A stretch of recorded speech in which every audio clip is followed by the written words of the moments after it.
Buenos días, buenas tardes, buenas noches. Estamos unidos nuevamente para estudiar una lección más del estudio de la escuela sabática para este tercer trimestre del año 2026, en el cual estamos estudiando el tema general, primera y segunda a los Corintios. Estamos aprendiendo consejos preciosos para que nuestras congregaciones sean más espirituales, se acerquen más a Dios y tengan herramientas suficientes para hacer frente a las tentaciones del enemigo. Esta lección número 5 que estudiaremos en esta oportunidad lleva por título Todo para la gloria de Dios. Antes de iniciar con nuestro resumen del estudio de la lección número 5, yo te quiero invitar a que te suscribas a mi canal, me dejes un like, comparte el video y así llevaremos bendición a muchos hogares que lo necesitan. La semana pasada aprendimos de cómo vencer la inmoralidad sexual y el consejo es huye, así como lo hizo José. Esta semana estudiaremos el tema de la idolatría. De paso, para Pablo, el tema de la inmoralidad sexual y la idolatría están muy relacionados. Vamos a aprender consejos para combatir y resistir la tentación de la idolatría. Muchos relacionan la idolatría solo con imágenes. En el estudio de nuestra lección nos vamos a dar cuenta que no exactamente está solamente relacionado con imágenes. Nuestro texto para esta semana se encuentra en 1 Corintios 10:31, que dice: así, si comen o beben o hacen otra cosa, háganlo todo para la gloria de Dios. Bienvenidos al resumen de la lección número 5, todo para la gloria de Dios. La primera parte de nuestra lección lleva por título Conocimiento versus Amor y está basada en 1 Corintios 8, 1 al 13. En Corinto se habían dividido en dos grupos, los fuertes y los débiles. Los fuertes eran aquellos que creían que su conocimiento sobre la inexistencia de otros dioses les daba derecho a comer carne de animales sacrificados a los ídolos. Y los débiles eran los que se oponían a este comportamiento. Pablo no se pronuncia severamente contra los que se creían fuertes, pues su preocupación no era si comen o no determinados alimentos.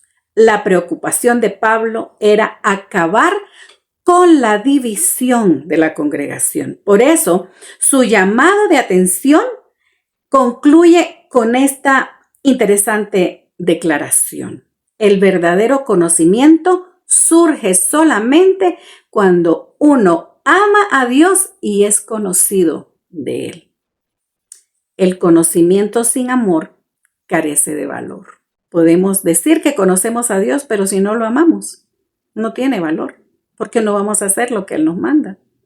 Confiados en su conocimiento, los fuertes creían que comer alimentos sacrificados a los ídolos era inofensivo. Sin embargo, si eso se convertía en un obstáculo para los débiles, debía ser evitado. Se supone que los cristianos debemos de practicar la abnegación por amor a Cristo Jesús y a los demás. Yo siento mucha tristeza cuando hay hermanos que insisten en hacer cosas de las cuales algunos dirigentes se han acercado a ellos para que eviten hacerla, para que no sirvan de tropiezo a los débiles. Y estas personas, en lugar de aceptar el llamado para no servir de piedra de tropiezo, lo que hacen algunos es irse de la congregación o insistir en sus hábitos. Yo en esta oportunidad quiero recordarles a esas personas lo que Pablo dice en 1 Corintios 8:3. El conocimiento sin amor carece de valor. La segunda parte de nuestra lección lleva por título Amor desinteresado y está basado en 1 Corintios 9, 1 al 6. En esta oportunidad, Pablo le escribe a la congregación de Corinto acerca de algunos derechos que él tenía como evangelista. Derecho a que le dieran su comida, derecho a que le dieran su bebida, a hacer un viaje, por lo menos me imagino una vez al año, con su esposa. De eso pues no podía pedir derecho Pablo porque él era soltero. Pero Pablo y Bernabé trabajaban para suplir sus necesidades y para no ser una carga para la iglesia. Y de esa manera ellos daban testimonio de su amor y abnegación por la obra. Ojalá que muchos comerciantes de la fe recordaran el ejemplo del apóstol Pablo. La tercera parte de nuestra lección lleva por título Aprendiendo del pasado.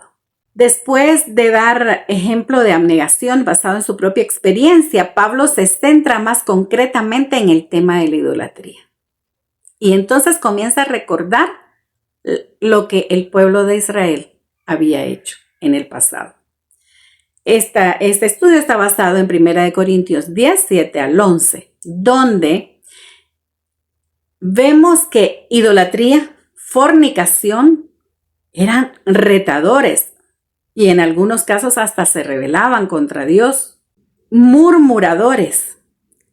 Esos eran los pecados en los cuales cayó el pueblo de Israel, a pesar de tener la presencia de Dios de manera evidente en la nube de día y en la columna de fuego por la noche. Nosotros ahora estamos en peligro de cometer los mismos pecados. Y por eso Pablo nos advierte en 1 Corintios 10, 12, el que piensa estar firme, mire que no caiga. Las palabras el que piensa sugieren que algunos en la iglesia no se dan cuenta de que corren peligro de caer en esos pecados. ¿Quién de nosotros no ha experimentado la realidad de esta tremenda advertencia? El que piensa estar firme, mire que no caiga. La cuarta parte de nuestra lección lleva por título Advertencia contra la idolatría. Y está basada en 1 Corintios 10, 5 al 22. ¿Por qué nosotros debemos de huir de la idolatría? Pablo nos pide huir de la idolatría y nos advierte de no participar en cultos, en templos paganos. Y para nosotros, los adventistas del séptimo día, visitar y participar en templos paganos es asistir a los templos donde se practican las enseñanzas del enemigo. ¿Qué enseñanza? Me podrías preguntar. La enseñanza de la inmortalidad del alma y de la santidad del domingo. ¿Sabías que hay personas que están convencidas de que la iglesia adventista está basada en la Biblia y solo la Biblia? Y que las verdades claras y transparentes que la Biblia presenta, eso es lo que la iglesia adventista predica. Pero ellos no dejan de ir donde les enseñaron doctrinas contrarias a la Biblia. Eso se llama idolatría. Huyamos de eso. La quinta parte de nuestra lección lleva por título Venciendo la idolatría. El amor nos protege de la idolatría. Y cuando Pablo está hablando, en este caso, del amor que nos protege de la idolatría, se refiere a nuestro amor por Dios y a nuestro amor por los demás. Ninguno, dice él, busque su propio bien, sino el de otros. Jesús nos enseñó por medio de la historia del joven rico en Marcos 10, 17 al 22, y por medio de su respuesta al escriba en Marcos 12, 28 al 31, ¿cuál era el primer mandamiento de todos? Y nos enseñó que nosotros no necesitamos imágenes para ser idólatras. En el caso del joven rico, su dinero era su ídolo, porque tu ídolo es todo aquello que no te permite amar o seguir a Dios sobre todas las cosas y a tu prójimo como a ti mismo. Pablo sugiere que el principio de amar a Dios por encima de todo y al prójimo como a uno mismo debe aplicarse a las situaciones en las que las cosas lícitas pueden no ser provechosas ni edificantes, ya que pueden ofender la conciencia de otra persona. Recordemos el consejo de Pablo en 1 Corintios 10, donde dice: si comen o beben o hacen cualquier otra cosa, háganlo para gloria de Dios. La idolatría puede manifestarse de formas muy variadas. Cualquier cosa que usurpe la gloria que pertenece solo a Dios es una forma de idolatría. El apóstol deja claro en 1 Corintios 10:31 que no buscaba su propio beneficio, sino el de muchos para que sean salvos. Y entonces dice: sean imitadores de mí, así como yo de Cristo. Huyamos de la idolatría y refugiémonos en el amor de Dios y en el amor a nuestros semejantes. Uno de los peores ídolos que tenemos somos nosotros mismos. Cuando nosotros nos negamos a llevar la luz del Evangelio a otros por comodidades, porque estamos cómodos y no queremos desincomodarnos para mover nuestros pies y llevar el Evangelio para otros, estamos en idolatría de nosotros mismos. A veces el principal ídolo somos nosotros mismos, a quienes nos cuesta renunciar a algunas cosas que nos gustan, pensando que no hay nada de malo en hacer eso. Pero puede ser que no haya nada de malo para ti, pero para otro débil lo estamos llevando a la perdición. Y termino con esto el resumen de esta lección. Si ven que al hacer ciertas cosas que tienen perfecto derecho de hacer, estorban el progreso de la obra de Dios, absténganse de hacerlas. No hagan nada que cierre la mente de otros a la verdad.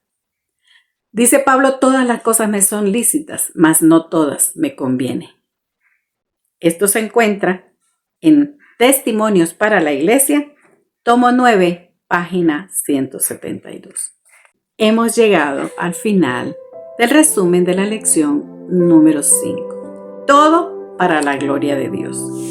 Espero la próxima semana en otro resumen de la lección de la escuela sabática. Cada día el tiempo pasa más rápidamente. Necesitamos prepararnos para el encuentro con nuestro Jesús, porque recuerda que Él dijo: vengo pronto. Nosotros decimos: ven, Señor Jesús.